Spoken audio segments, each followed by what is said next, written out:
রাত প্রায় ৮টা। মিসির আলি তার ঘরের কোনো বাতি জ্বালানো হয়নি।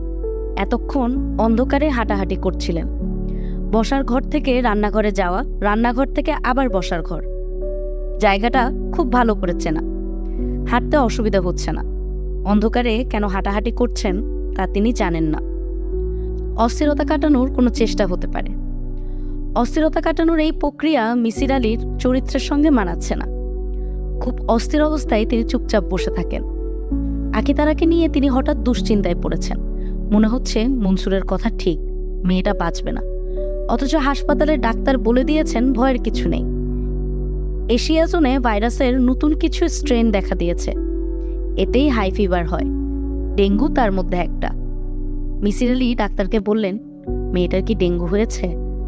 ডাক্তার সাহেব ভরসা দেওয়ার মতো গলায় বললেন, হতে পারে, তবে ৪-৫ দিন না হলে কিছুই বলা যাবে না।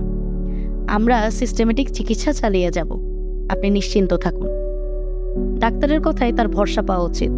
ভরসা পাচ্ছেন না। ভরসা না পাওয়ার কারণ কি মনসুর?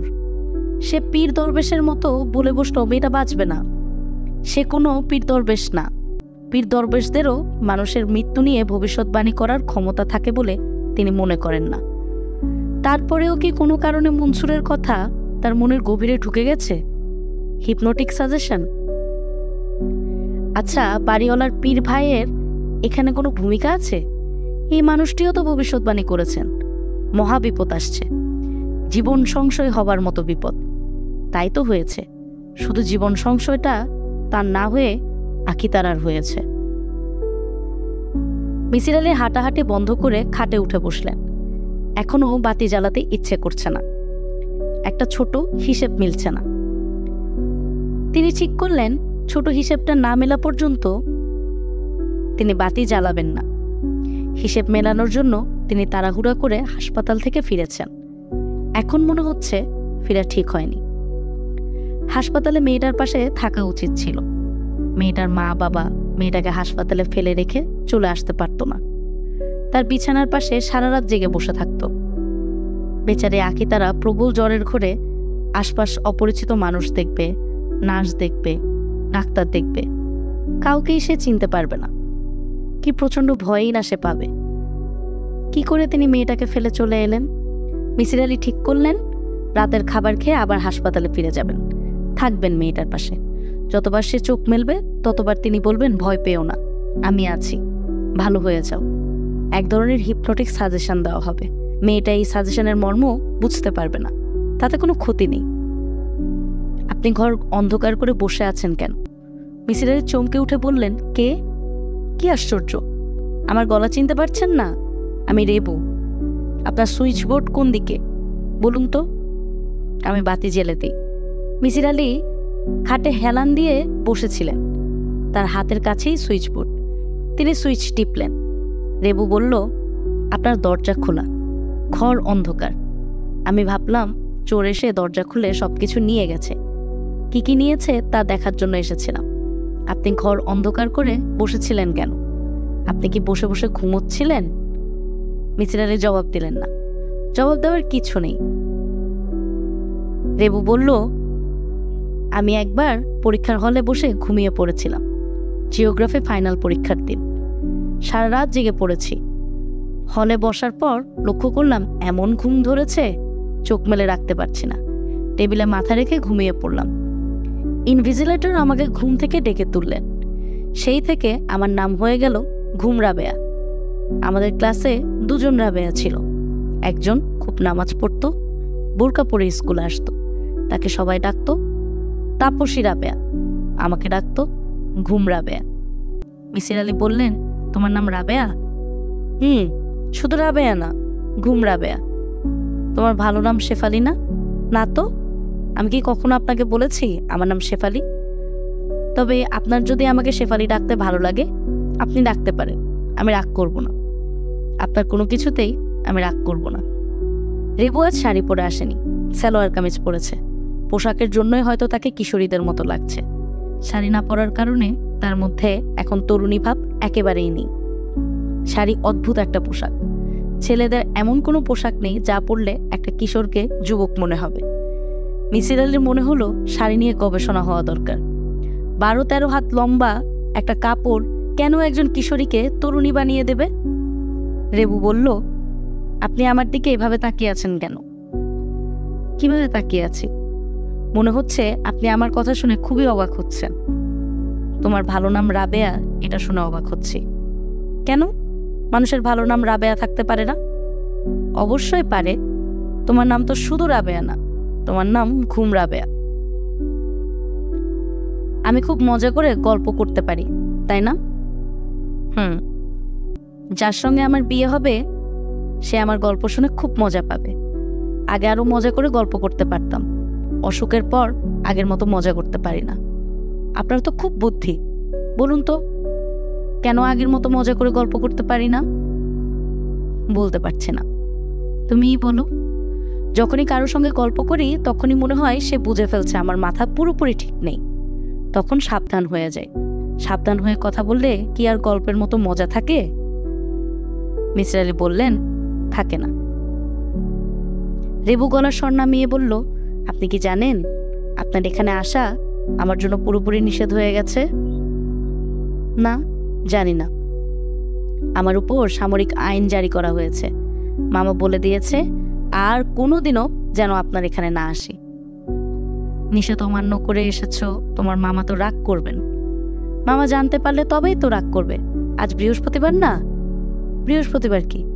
বৃহস্পতিবারে মামার পীর ভাই আসে। মামা সন্ধ্যার পর থেকে ছাদের ঘরে চলে যায়, জিকির করে, সারা রাত ছাদের ঘরে থাকে, নামে না। বলতে বলতে রেবু খিলখিল করে হেসে ফেলল। মিসির আলী বললেন, হাসছো কেন? রাবেয়া হাসি থামিয়ে গম্ভীর গলায় বলল, কারণটা আপনাকে বলবো না। আচ্ছা শুনুন, আপনার কি জ্বর? না। আমার মনে হয় আপনার জ্বর।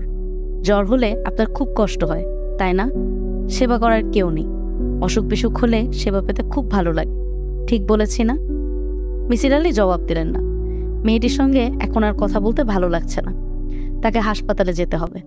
হঠাৎ করেই তার মনে হচ্ছে আখিতারার শরীর ভালো না, তার কোনো একটা সমস্যা হচ্ছে। মিসির আলী বললেন, রেবু, আমি এখন একটু বের হব। আচ্ছা, আমি চলে যাচ্ছি। আপনি কিন্তু আর কখনো দরজা খোলা রেখে ঘর অন্ধকার করে বসে থাকবেন না। রেবু চলে যাবার প্রায় সঙ্গে সঙ্গে মিসির আলী বাতি নিভিয়ে দিলেন। ছোট্ট হিসেবটা এখনো মেলেনি। বাতি নেভানোর পর যদি মেলে। একটা উত্তর তার কাছে আছে, উত্তরটা গ্রহণযোগ্য না।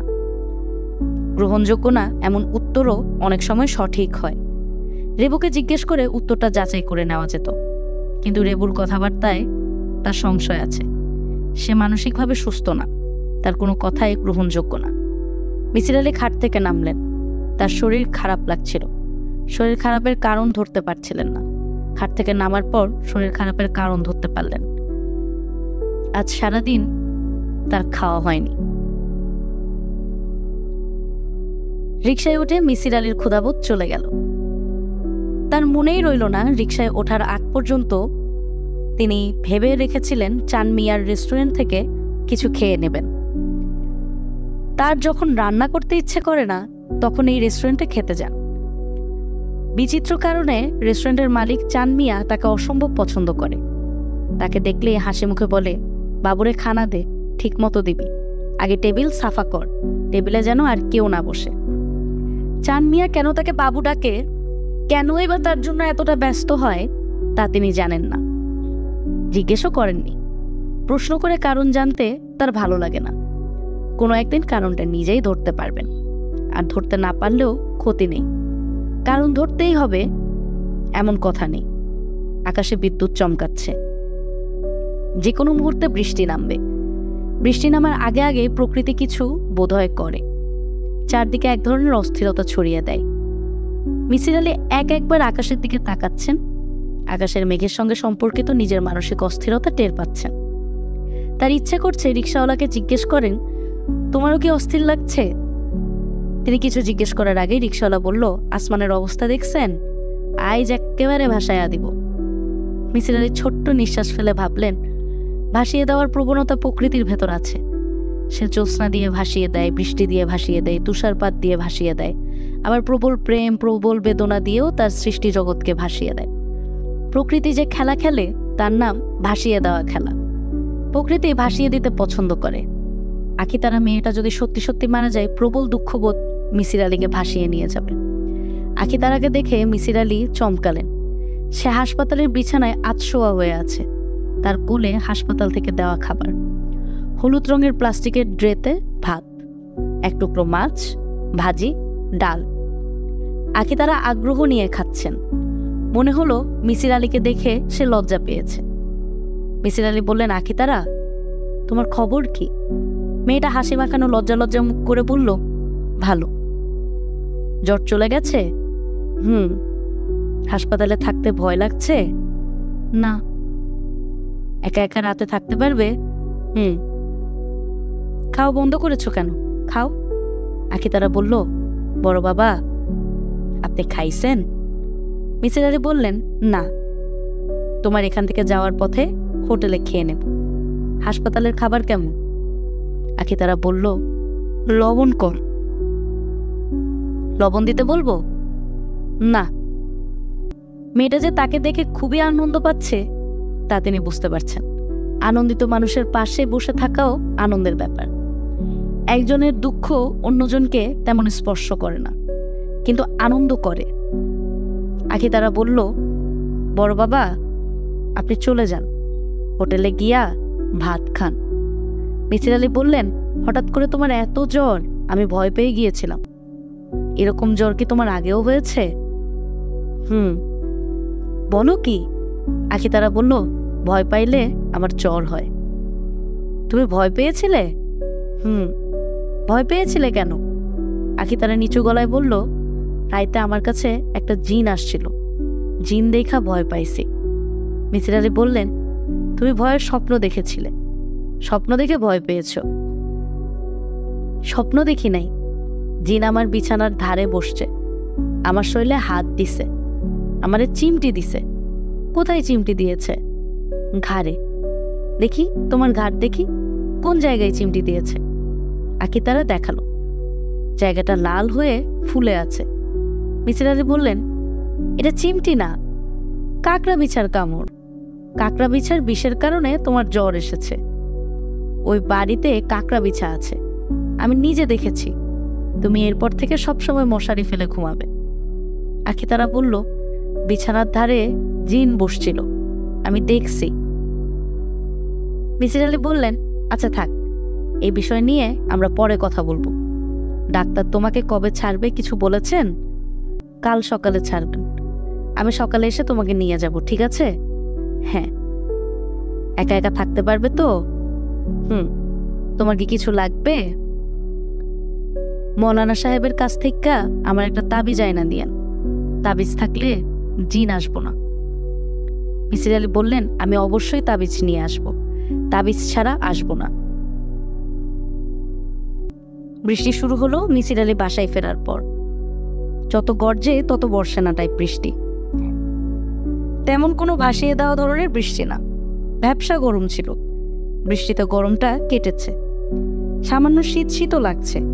ঘুমের জন্য এই ধরনের বৃষ্টি মাখা রাত খুব ভালো। ঠান্ডা ঠান্ডা আবহাওয়ায় মাথার উপর ফ্যান ঘুরবে, গায়ে থাকবে পাতলা চাদর, হাতে বই। বইয়ের পাতা উল্টাতে উল্টাতে একসময় চোখে ঘুম জড়িয়ে আসবে। তখন একসঙ্গে দুটো ব্যাপার হবে, বই পড়তে ইচ্ছে করবে, আবার ঘুমিয়ে পড়তে ইচ্ছে করবে। মিসির আলীর জন্য এই সময়টাই শ্রেষ্ঠতম সময়। সায়েন্স অ্যান্ড প্যারাডক্স বইটি এমন যে কয়েক পাতা পড়লেই ঘুম কেটে যায়। লেখক বইটির 3য় চ্যাপ্টারে প্রমাণ করেছেন গ্যালাক্সির ভর শূন্য। পদার্থের ক্ষুদ্রতম কণা অ্যাটমকে ভেঙে পাওয়া যাচ্ছে ইলেকট্রন, প্রোটন ও নিউট্রন। এদেরকেও ভাঙা যাচ্ছে। এক পর্যায়ে পাওয়া যাচ্ছে ল্যাপটন। ল্যাপটনের কোনো ভর নেই, কাজেই বিশ্বব্রহ্মাণ্ডেরও কোনো ভর নেই। গভীর মনোযোগে বই পড়তে পড়তে তিনি কখন ঘুমিয়ে পড়লেন জানেন না। তার ঘুম ভাঙল খুটখুট শব্দে। কেউ একজন বিছানার পাশ দিয়ে হেঁটে যাচ্ছে। যে হেঁটে যাচ্ছে তাকে তিনি দেখতে পাচ্ছেন না, কারণ ঘর অন্ধকার। ঘুমানোর আগে তিনি বাতি নেভাননি। ঘর অন্ধকার থাকার কারণ নেই, হয়তো ঝড় বৃষ্টির কারণে ইলেকট্রিসিটি চলে গেছে। বিছানার পাশ দিয়ে যে হেঁটে যাচ্ছে সে একবার ব্যস্ত ভঙ্গিতে রান্নাঘরে ঢুকলো। দরজার পাশে রাখা টুলের সঙ্গে ধাক্কা লাগলো। মিসির আলী একবার সুইচে স্পর্শ করলেন। কেউ একজন সুইচ টিপে বাতি নিভিয়ে দিয়েছে। সেই কেউ একজনটা কে? চোর? যে ঘরে ঢুকেছে সে এখনো ঘরেই আছে। মিসির আলি ইচ্ছে করলেই বাতি জ্বালাতে পারেন, তিনি বাতি জ্বালালেন না। হঠাৎ করেই তার মনে হলো যে এখন ঘরে ঢুকে সাবধানে হাঁটছে, আকিতারা কি তাকেই দেখেছে? তাকে দেখেই ভেবেছে জিন? ঘরে যে ঢুকেছে সে পুরুষ না রমণী তা অতি সহজেই বের করে ফেলা যায়। একটি রমণীর পায়ের স্টেপ ছোট, লম্বা রমণীও পুরুষদের মতো দীর্ঘ কদমে হাঁটে না। তাদের গায়ে থাকে প্রসাধন সামগ্রীর সুগন্ধ, চুলে তেলের গন্ধ, মুখে মাখা ক্রিমের গন্ধ। পুরুষদের গায়ে ঘামের গন্ধই প্রবল। রমণীরা হাতে চুড়ি পরে। অতি সাবধানে যে রমণী হাঁটবে তার হাতে চুড়িতেও কখনো না কখনো রিনঝিন করে উঠবে। রিনঝিন শব্দের সাথে পুরুষ সম্পর্কিত না। অগন্তুক পুরুষ না রমণী তার মীমাংসা হবার আগেই মিসির আলি ঘুমিয়ে পড়লেন। ঘুমের মধ্যেই বিচিত্র স্বপ্ন দেখলেন। আখিতারা বাসায় ফিরেছে, তার গলায় দুটা তাবিজ। মিসির আলি কাকরাইল মসজিদের সামনের ফুটপাতে দোকান থেকে তাবিজ দুটো কিনেছেন। আখিতারা খুবই আগ্রহের সঙ্গে গলায় তাবিজ পরে ঘুরছে। তাকে দেখে মনে হচ্ছে সে অনেকদিন পর বাবার বাড়িতে ফিরে আনন্দে আত্মহারা। মেয়েটার আনন্দ দেখে মিসির আলির ভালো লাগছে। আখিতারা বলল, বড় বাবা চা বানায় দিব? মিসির আলি বললেন, দাও। দুপুরে রান্না কি হইব? ঘরে বাজার নাই, ডাল ভাত করো। ঘন ঘন বাজারে যেতে আমার ভালো লাগে না। রসুন ভর্তা করব, রসুন ভর্তা খাইবেন? রসুন আর শুকনা মরিচ পুইরা ভর্তা বানাইতে হইব, খাইবেন? খাবো। মিসির আলির মনে হলো হাসপাতাল থেকে ফিরে আখিতারার মুখে বুলি ফুটেছে। মেয়েটা ফটফট করে কথা বলছে। পোস্টমাস্টারের রতনের সঙ্গে এই মেয়ের ভালোই মিল আছে। রতনও ছিল ফটফটানি মেয়ে। চা বানিয়ে মিসির আলির সামনে রাখতে রাখতে আখিতারা বলল, বড় বাবা 4টা ঘর, বন্ধন তাবিজ ঘরের 4 কোনায় লটকায়া দিলে ঘরে কিছু ঢুকবো না। ঘর বন্ধন তাবিজ কোথায় পাওয়া যায়? আমরা দেশের মৌলানা সাহেব ঘর বন্ধন তাবিজ দেন। তুমি যখন দেশে যাবে তখন আমার জন্য ঘর বন্ধন তাবিজ নিয়ে এসো। আচ্ছা। আখিতারা শোনো, আজ তোমার এত কাজকর্ম করার দরকার নেই। হাসপাতাল থেকে এসেছো, বিশ্রাম করো। খাবার আমি হোটেল থেকে আনিয়ে নেব। আমারও তো বিশ্রামের দরকার নাই, অনেক বিশ্রাম হয়েছে। মিসির আলি চায়ের কাপ নিয়ে বসার ঘরে বেতের চেয়ারে বসলেন। তিনি সেখান থেকেই আখিতারার প্রবল বেগে ঘর ঝাড় দেওয়ার শব্দ শুনলেন। মেয়েটার কাণ্ড কারখানায় তিনি বেশ আনন্দ পাচ্ছেন। মিসির আলির আনন্দ দীর্ঘস্থায়ী হলো না। কিছুক্ষণের মধ্যে তার ভুরু কুঁচকে গেল। সিগারেটের টান দিয়ে আনাড়ি সিগারেট খোরদের মতো খক খক করে কাশতে লাগলেন। কোনো কারণে তার মনে যদি খটকা তৈরি হয় তখন এই ব্যাপারটা ঘটে। সিগারেট টান দিয়ে কাশতে শুরু করেন। আজকের এই খটকা তৈরি হয়েছে মনসুরের চিঠির কারণে। মনসুর এই চিঠি ডাকে পাঠায়নি, খামে বন্ধ করে দরজার ফাঁক দিয়ে ঢুকিয়ে দিয়ে গেছে। পরম শ্রদ্ধেয় স্যার জনাব মিসির আলি, স্যার আমি আপনার সঙ্গে পরপর কয়েকটি অন্যায় করেছি। অন্যায়ের জন্য ক্ষমা প্রার্থনার কারণে আপনাকে লিখছি। হয়তোবা আপনি আমাকে ক্ষমা করবেন। আমার প্রথম অন্যায়, থার্মোমিটার আনার কথা বলে আমি চলে গিয়েছিলাম আর ফিরে আসিনি।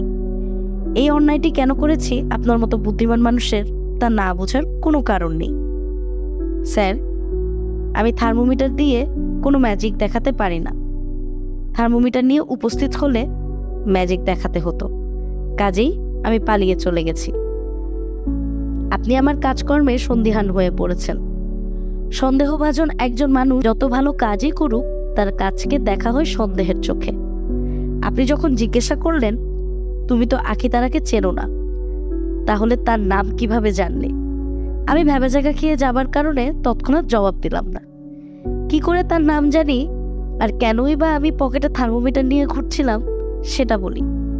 আপনার কাছে জোর হাতে অনুরোধ করি আমার কথাগুলো দয়া করে পড়ুন, হয়তোবা আপনি আমার বিচিত্র কর্মকাণ্ড বুঝতে পারবেন।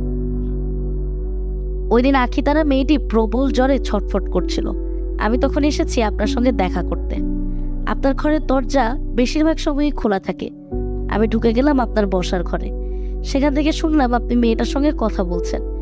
মেয়েটার প্রবল জ্বর তাও বুঝলাম। আমি আপনাকে চমকে দেওয়ার জন্যই ঘর থেকে বের হয়ে ফার্মেসিতে চলে গেলাম। জ্বর কমানোর ওষুধ প্যারাসিটামল কিনলাম। আপনার বাসায় থার্মোমিটার নাও থাকতে পারে, এই ভেবে একটা থার্মোমিটারও কিনলাম। স্যার, আমি যে সত্যি কথা বলছি তা কি বিশ্বাস করছেন? যদি বিশ্বাস করেন তাহলে আরেকটা সত্যি কথা বলি। রেবু, রাবেয়া নামের মেয়েটা তার স্বামী ও সন্তানকে হত্যা করেছে। এই ঘটনাটাও সত্যি। মেয়েটা সাইকোপ্যাথিক, সে তার পছন্দের মানুষদের খুন করে। আমি জানি আপনি তার পছন্দের মানুষদের একজন। একই ঘটনা আপনার ক্ষেত্রেও ঘটতে যাচ্ছে। আপনি অতি বুদ্ধিমান মানুষ হয়েও ব্যাপারটা বুঝতে পারছেন না। এইখানেই আমার দুঃখ। স্যার, আমার কথা আপনি যদি বিশ্বাস নাও করেন, একটু সাবধানে থাকবেন। আমার মন বলছে কোনো এক গভীর রাতে সে আপনার ঘরে ঢুকে পড়বে, হয়তোবা ইতিমধ্যেই ঢুকেছে। ইতি, চৌধুরী খালেকুজ্জামান। চিঠি শেষ করে মিসির আলী সিগারেটে টান দিয়ে আবারও খক খক করে কাশতে লাগলেন। আখি তারা বলল, বড় বাবা, আপনারা আরেক কাপ চা দিব? মিসির আলী বললেন, দাও। চা সে বানিয়েই রেখেছিল। মিসির আলীর কথা শেষ হওয়ার আগেই সে চায়ের কাপ নিয়ে উপস্থিত হলো। মিসির আলী কাপ হাতে বারান্দায় এসে দাঁড়ালেন। আজমল সাহেব ব্যাগ ভর্তি বাজার নিয়ে রিক্সা করে ফিরছিলেন। মিসির আলীকে দেখে বললেন, আপনার কাজের মেয়েটার কি হয়েছে? হাসপাতালে নাকি ভর্তি করিয়েছিলেন? ডেঙ্গু ফেঙ্গু নাকি? মিসির আলী বললেন, না, এখন সুস্থ, বাসায় নিয়ে এসেছি। এই এক যন্ত্রণা। 100 টাকা মাসের কাজের মেয়ে, তার চিকিৎসার পেছনে খরচ 500। আমার ঘরে তো অসুখ বিসুখ লেগেই আছে। এখন আবার একটার হয়েছে জন্ডিস। বড় বিপদে আছি। মিসির আলী বললেন, ব্যাগ ভর্তি বাজার, আজকে কোনো উৎসব? আজমল সাহেব আনন্দিত গলায় বললেন, আপনি বুদ্ধিমান লোক, ঠিকই ধরে ফেলেছেন। রেবুকে আজ দেখতে আসবে।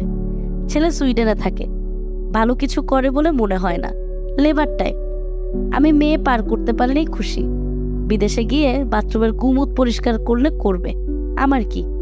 আপনি আমার নিজের লোক, আপনাকে বলতে অসুবিধা নেই। ওর ইতিহাস ভালো না, শুনলে চমকে উঠবেন। যদি ভালোই ভালোই বিয়ে হয়ে যায়, রেবুকে বিদায় করতে পারি, তাহলে দুঃখের কথা বলবো। কাউকে বলতে ভালো লাগে না। বলতে ইচ্ছা না করলে বলবেন না। আপনাকে তো আমি বলতেই পারি। শুনুন ভাই, আজ রাতে আমাদের সঙ্গে খানা খাবেন। আমিন বাজার থেকে গরুর মাংস কিনেছি, খেলে বুঝবেন কি জিনিস। আসবেন কিন্তু মনে করে, আর একটু খাস দিলে দোয়া করবেন। আমার পীর ভাই বলেছেন এই বিয়ে হবে। উনি যা বলেন তাই হয়। উনি বলেছেন কিন্তু হয়নি তা কখনো হয় নাই। অতি কোমল লোক, ওনার কথা মিথ্যা হবে না। বাকি আল্লাহ মালিক। আপনাকে এত চিন্তিত লাগছে কেন? এত চিন্তা করবেন না, সব আল্লাহর হাতে ছেড়ে দিয়ে বসে থাকুন। রাতে মনে করে খানা খেতে আসবেন। মিসির আলী বললেন, আজ বরং বাদ থাকুক, বাইরের লোকজন থাকবে, আমি আবার অপরিচিত মানুষদের সঙ্গে খেতে পারি না। আজমল সাহেব বললেন, আমারও একই প্রবলেম, আমিও পারি না।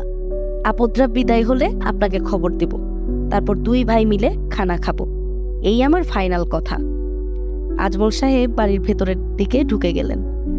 মিসির আলী লক্ষ্য করলেন দোতলার বারান্দায় রেবু এসে দাঁড়িয়েছে। সে এক দৃষ্টিতে তার দিকে তাকিয়ে আছে। রেবুকে একটা প্রশ্ন করবেন বলে তিনি ভেবে রেখেছিলেন। তার সঙ্গে যখন দেখা হয় তখন আর প্রশ্নটা করা হয় না। আজ অবশ্যই প্রশ্ন করতে হবে। প্রশ্নটা হিন্দি ছবি নিয়ে। মারামারি দৃশ্যে দেখা গেল নায়কের শার্টে একটা বোতাম নেই, কিন্তু মৃত্যু দৃশ্যে বোতামটা ঠিকই আছে। এর পেছনে রহস্যটা কি?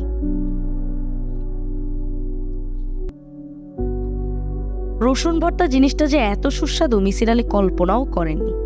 তিনি শুধু রসুন ভর্তা দিয়ে 1 গামলা ভাত খেয়ে ফেললেন। আখি তারার দিকে তাকিয়ে বললেন, আজ থেকে আমি তোমার নাম দিলাম কুটুমিয়া। কুটুমিয়া কে?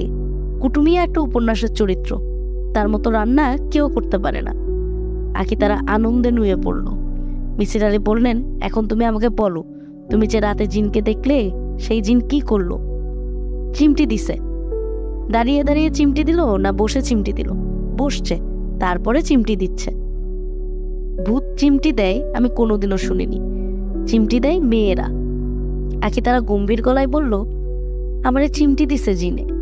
মিসির আলী বললেন, এখন তো আর চিমটি দিতে পারবে না, গলায় তাবিজ। ঠিক না? তোমার চৌকিটা আমি আমার ঘরে ঢুকিয়ে ফেলবো। জিন যদি আসে তুমি আমাকে ডাকবে, আনন্দে অভিভূত হয়ে আকিতারা ডান দিকে ঘাড় কাত করলো। মিসির আলীর মনে হলো বাচ্চা এই মেয়েটি জীবনে যে কটি আনন্দময় ঘটনা ঘটেছে, আজকের এই সিদ্ধান্ত তার একটি। আকিতারা, জি, মন দিয়ে শোনো, ভবিষ্যতে তুমি যতবার রান্না করবে একটা আইটেম যেন অবশ্যই থাকে, রসুন ভর্তা। আকিতারা আবার ঘাড় কাত করলো। তার এতই আনন্দ হচ্ছে যে কেঁদে ফেলতে ইচ্ছে করছে। সে কিছুতেই বুঝতে পারছে না একটা মানুষ এত ভালো হয় কিভাবে। সামান্য কিছু মন্দ তো মানুষের মধ্যে থাকতে হবে, যদি না থাকে তাহলে মানুষ আর ফেরেশতার তফাৎ কি? আকিতারা, জি, তুমি লেখাপড়া জানো? না, লেখাপড়া শিখতে হবে। রসুন ভর্তা বানালে হবে না, আমি তোমাকে স্কুলে ভর্তি করিয়ে দেব। আকিতারা ঘাড় কাত করলো।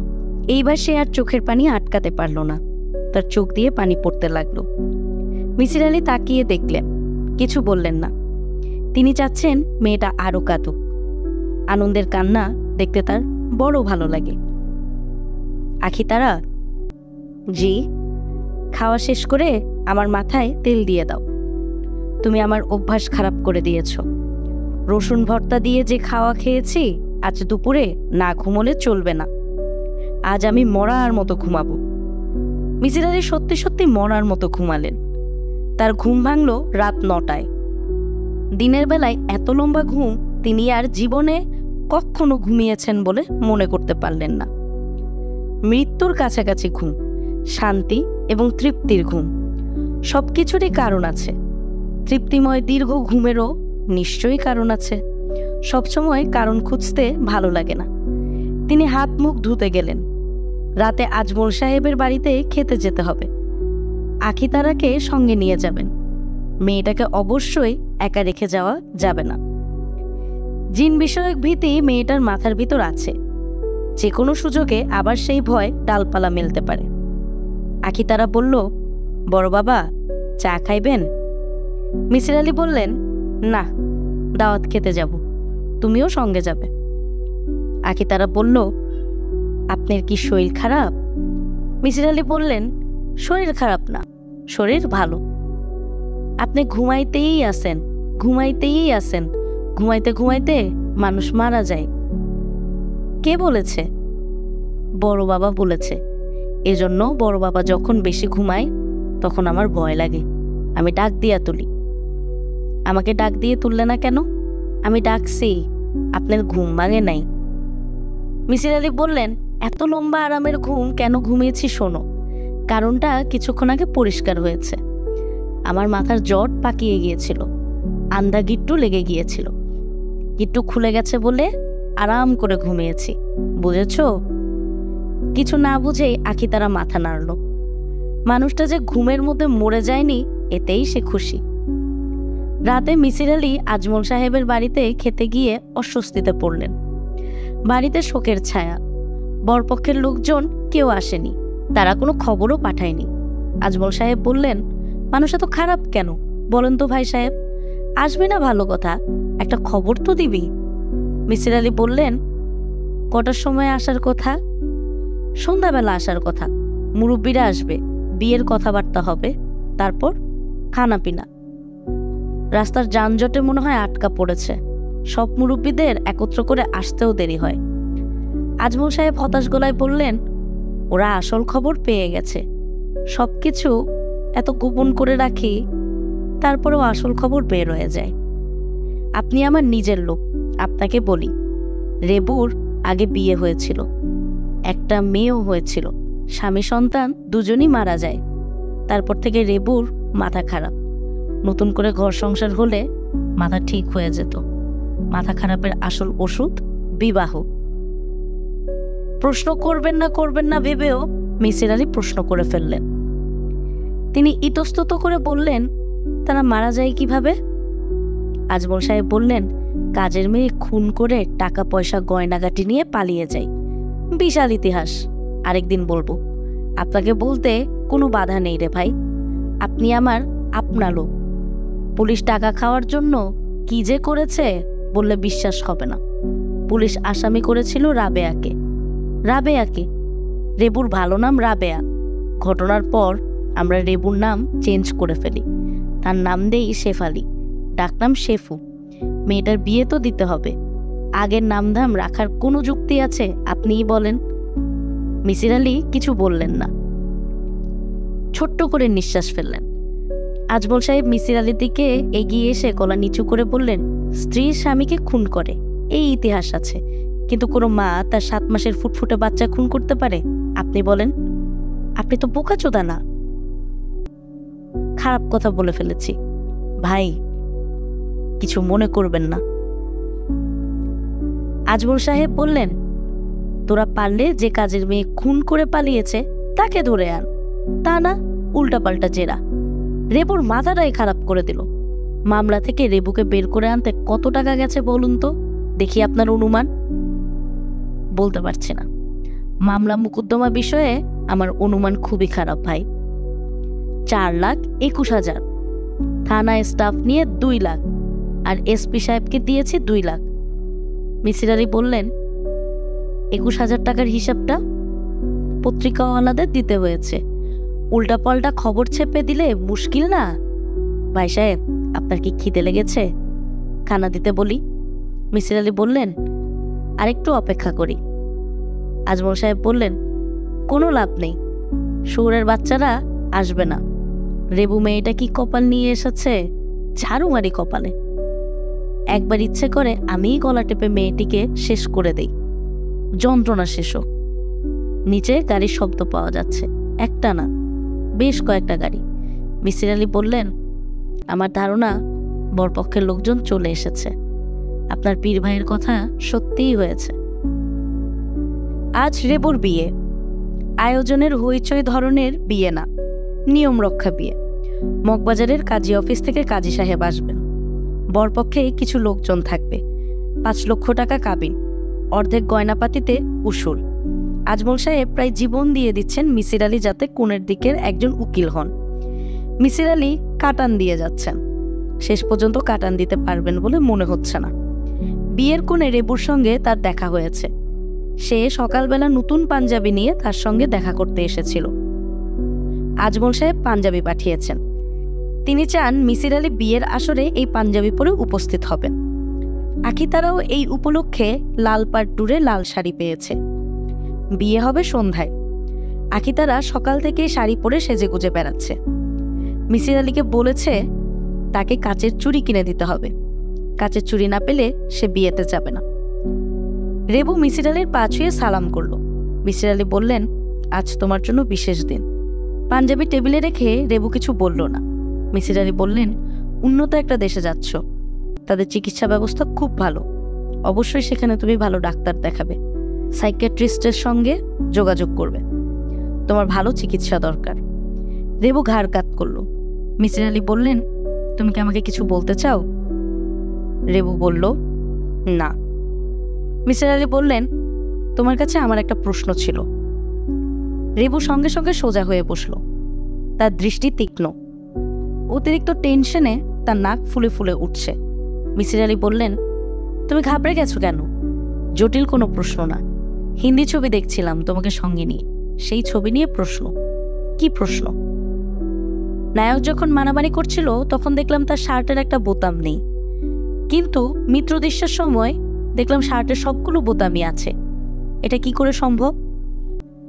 রেবু স্বস্তির নিঃশ্বাস ফেলে বলল, মৃত্যু দৃশ্যটা তারা আগে করেছে, তখন শার্টের বোতাম ছিল। মারামারি দৃশ্যের সময় বোতাম খুলে গেছে। মিসির আলী বললেন, এত জটিল সমস্যার এত সহজ সমাধান আমি বুঝতেই পারিনি। রেবু বলল, আপনি ঠিকই বুঝতে পেরেছেন, আমার কাছে বুঝতে না পারার ভান করেছেন। তোমার সঙ্গে এটা কেন করব? আমাকে বোঝানোর জন্য যে আপনার বুদ্ধি কম। আপনার যে খুব বুদ্ধি এটা আমি জানি, এত বুদ্ধি থাকা ভালো না। মিসির আলী আচমকা অন্য একটা প্রশ্ন করলেন। তিনি রেবুর দিকে ঝুঁকে এসে বললেন, তোমাদের বাড়ির বারান্দার দিক থেকে আমার এই বাসায় ঢোকার একটা দরজা আছে। দরজাটা তোমাদের দিক থেকে তালাবদ্ধ থাকে, সেই তালার চাবি কি তোমার কাছে? রেবু কিছুক্ষণ এক দৃষ্টিতে তাকিয়ে থেকে বলল, হ্যাঁ আমার কাছে আছে। আর কিছু জিজ্ঞেস করবেন? মিসির আলী বললেন, না। রেবু তাকিয়ে আছে, তার চোখ বড় বড়। মিসির আলির ধারণা ছিল তিনি মানুষের চোখের ভাষা পড়তে পারেন। তিনি হঠাৎ লক্ষ্য করলেন রেবুর চোখের ভাষা তিনি পড়তে পারছেন না। এর চোখের ভাষা অচেনা হয়ে গেছে। রাত 9টা বাজে। আজমল সাহেব 2বার মিসির আলীকে নিয়ে যাওয়ার জন্য লোক পাঠিয়েছেন। মিসির আলী যেতে পারছেন না, কারণ মনসুর তার সঙ্গে দেখা করতে এসেছে। সে সঙ্গে করে অনেকগুলো তাজা দোলন চাপা নিয়ে এসেছে। মিসির আলী দোলন চাপার নাম পড়েছে নজরুলের কবিতার বইয়ে। দোলন চাপা আগে কখনো দেখেননি। ফুল দেখে এবং ফুলের গন্ধে তিনি মুগ্ধ হলেন। পুরো বাড়িতেই মিষ্টি সৌরভ ছড়িয়ে পড়েছে। মিসির আলী বললেন, বাহ। মনসুর বলল, স্যার, ফুলগুলো আপনার পছন্দ হয়েছে? মিসির আলী বললেন, খুব পছন্দ হয়েছে, থ্যাংক ইউ। মনসুর পকেট থেকে সিগারেট বের করতে করতে বলল, স্যার, মাঝে মাঝে আমি আপনার সামনে বেয়াদবি করি, সিগারেট খাই। আপনি কিছু মনে করবেন না, টেনশনের সময় আমি সিগারেট না খেয়ে থাকতে পারি না। মিসির আলী বললেন, সামনে সিগারেট খাওয়া না খাওয়া দিয়ে আদবের সম্পর্কটা আমি ঠিক বুঝতে পারি না। তুমি যত ইচ্ছে সিগারেট খাও, কোনো সমস্যা নেই। মনসুর কয়েকবার চেষ্টা করার পর তার লাইটারটা ধরালো। মিসির আলী হঠাৎ শব্দ করে হেসে ফেললেন। মনসুর অবাক হয়ে বলল, আপনি হাসছেন কেন? মিসির আলী বললেন, লাইটারের শব্দ শুনে হাসলাম।